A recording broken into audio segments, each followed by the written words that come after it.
وہ ان کی جو سٹیٹمنٹ آئی پی آئی اے کے لگیج کے حوالے سے کہ میرا سامان کا وزن اتنے 100 kg بڑھ گیا تھا تو مجھ پر اتنی ڈیوٹیز چارج کی گئیں. ایک راوی کے مطابق 32 لاکھ ہے, ایک کے مطابق 72 لاکھ ہے. بہرحال چلے کم کی طرف بھی آئے, 32 لاکھ بڑی رقم ہے. تو وہ کہتے ہیں میں نے پی آئی اے کے ہیڈ سے بات کی تو انہوں نے کہا کہ ٹھیک ہے ڈاکٹر صاحب ہم آدھی رقم چھوڑ دیں گے. تو انہوں نے کہا بھئی پوری چھوڑو, میں اسٹیٹ گیسٹ ہوں. یہ ایک عالم دین کو زیب ہی نہیں دیتا کہ وہ اس قسم کی حرکت کرے, اور پھر حرکت کاری لی تھی تو بھائی اسے کیمرے پہ بتانے کی کیا ضرورت تھی. ابھی آپ کو مثال دوں گا, میں آ رہا تھا, ہمارا 1000 کلو تھا, پی آئی اے کے میں نے سی او سے بات کیا ہوں, نام لے لیتا ہوں. کون سی او ایشین مینیجر کنٹری مینیجر سے بات کیا, ڈاکٹر صاحب آپ کے لیے کچھ بھی کروں گا. میں بولا ٹھیک ہے بھائی, 6 لوگ جا رہے تھے. میں نے بولا بھائی 500-600 کلو زیادہ ہے. ہاں ہاں ڈرو مت, مجھے 50% ڈسکاؤنٹ دوں گا. میں بولا بھائی 50% ڈسکاؤنٹ کے بدلے میں اور 4 لوگ کو لے کے آؤں اور سستا پڑے گا نا. بولا دینے کا تو فری دے, مطلب مت دے. ٹھکرا دیا میں نے. پی آئی پاکستان ایئر لائن, ارے انڈین میں کوئی بھی غیر مسلم مجھے دیکھے گا تو فری میں چھوڑے گا. یہ ہے انڈیا. غیر مسلم ڈاکٹر ذاکر نائک کو دیکھیں گا 1000 کلو 2000 کلو چھوڑ دیتا ہے. یہ پاکستان ہے, گورنمنٹ کا گیسٹ ہوں میں نے ویزا پہ لکھا اسٹیٹ گیسٹ, اور آپ کا سی او پاکستان کا بولتا ہے 50% ڈسکاؤنٹ دیں گا. چارج کر رہے 110 رنگٹ 1 کلو کا. مجھے اتنا دکھ ہوا کہ پاکستان میں آ رہا ہوں, doctor Zakir Naik state guest ہے, اور وہ 300 کلو چھوڑ نہیں سکتے, بولتے 50% ڈسکاؤنٹ دیں گے. مجھے نہیں چاہیے تیرا ڈسکاؤنٹ. میں نے 6 لوگ اور لکھا, میرا سامان لکھا.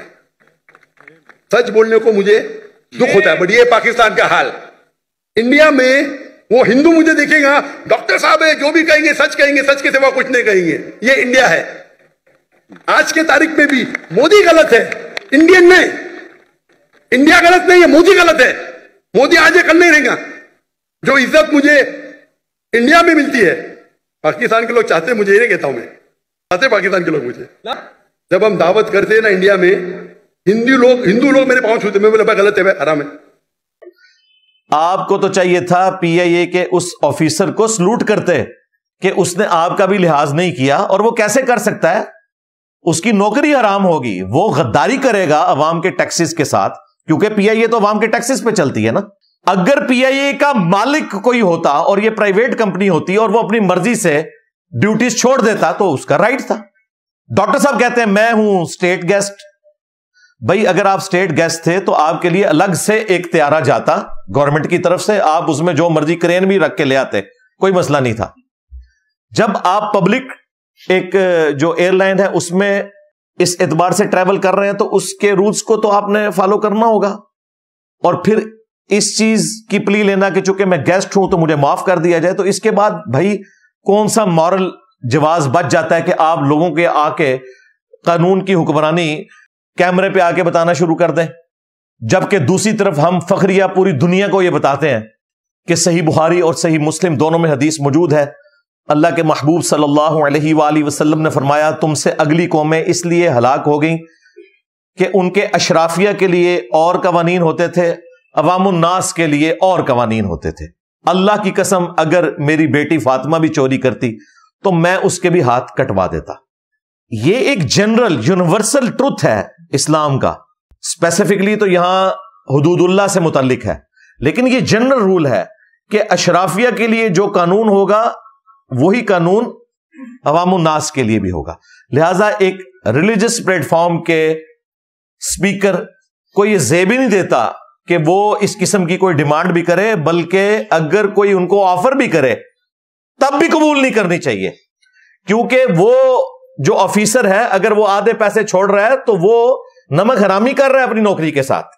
شکر ہے وہ معاملہ اس طرح ہوا نہیں ہے, انہوں نے پھر بندے اور لے لیے تاکہ ان کا وہ جو اس میں الاؤ ہوتا ہے ویٹ وہ پورا ہو جائے, وہ آدھا بھی انہوں نے نہیں لیا. اچھا کیا ہے, ورنہ آج میں نے ویڈیو اس پی آئی اے کے آفیسر کے خلاف ریکارڈ کرانی تھی کہ تو نے نمک حرامی کی ہے. اور ابھی بھی اس کے لیے تنبیہ ہے کہ یہ تمہارے باپ کی ایئر لائن نہیں ہے کہ تم کسی کو کہو کہ میں آدھا تمہیں چھوڑ دیتا ہوں. تمہارے پاس رائٹ ہی نہیں ہے. یہ رائٹ پرائم منسٹر کے پاس ہو سکتا ہے جن کا ریزرو فنڈ ہوتا ہے, ظاہر آئین کے تحت انہیں اجازت ملی ہوئی ہے کہ وہ اتنا ریزرو فنڈ یوز کر سکتے ہیں, اس فنڈ میں سے کچھ لوکیٹ کریں کہ میں اس کو اسٹیٹ گیسٹ کے طور پر بلا رہا ہوں تو اس کا خرچہ, جس طرح باہر سے لوگ آتے ہیں گورنمنٹ برداشت کرتی وہ الگ چیز. باقی کسی آفیسر کی کیا مجال ہے کہ وہ اپنی جیب سے دے رہے کیا, یا تو اپنی جیب سے دے. لہذا اس کا آدھا چھوڑنا بھی اپنی نوکری کے ساتھ نمک حرامی تھی, شکر ہے نہیں ہوئی. اور ان کا ڈیمانڈ کرنا تو بالکل غلط تھا, اور پھر اس کا آ کے گھلا کرنا, اور پھر لوگوں کو یہ بتانا کہ جی انڈیا میں تو مجھ سے کوئی پیسے چارج نہیں کرتا. بھائی انڈیا میں اگر آپ کسی پرائیویٹ ایئر لائن میں ٹریول کر رہے ہیں اور اس کا آنر کہتا ہے میں آپ سے ٹکٹ کے پیسے نہیں لوں گا, تو اس کا رائٹ ہے. لیکن دوسری طرف اگر انڈین گورنمنٹ کی کوئی ایئر لائن ہے, اس میں اس ایئر لائن کا سی ای او بھی یہ حق نہیں رکھتا کہ آپ کا ٹکٹ معاف کر دے, وہ نمک حرامی کرے گا اپنے ساتھ, کیونکہ وہ ٹیکسز کے پیسے سے چل رہی ہے. آپ کی ذاتی گاڑی ہے, اس میں بے شک آپ سواریاں مفت بٹھائیں, لیکن پبلک ٹرانسپورٹ جو چل رہی ہے اس میں کیسے کوئی مفت کی سواری بٹھا سکتا ہے بغیر کسی اپروول کے. لہذا یہ میں سمجھتا ہوں ڈاکٹر صاحب کی یہ غلطی تھی. یہ کوئی کفر اسلام کا مسئلہ نہیں تھا, لیکن ان کے کریکٹر کے شان شان نہیں تھا, اور اس کو موضوع بحث ہم نے اس لیے بنایا ہے کہ یہ بلنڈر ان سے ہوا اور خود انہوں نے کیمرے میں بیان کر دیا. اگر یہ بند کمرے میں ہی رہتا تو ہمیں بھی ضرورت نہیں تھی. بند کمروں کی کئی باتیں مجھے پتہ ہیں, کئی علماء کے بارے میں انکلوڈنگ ڈاکٹر ذاکر نائک, لیکن میں وہ مجلس میں بیان نہیں کروں گا, فائدہ نہیں ہے, اس کا میں ثبوت نہیں دے سکوں گا. باتیں اتھینٹک ہوں گی, لیکن جو چیز پبلکلی رپورٹ ہو جائے اور وہ بندہ خود بیان کر دے, اس سے پھر ہم نے ضرور کریٹیکلی دیکھنا ہے کہ بھئی یہ آپ نے ایک ایسی حرکت کی ہے کہ جو ایک دیندار بندے کو زیب نہیں دیتی, سیدھی سی بات ہے, اور یہ آپ نے خود کی ہے.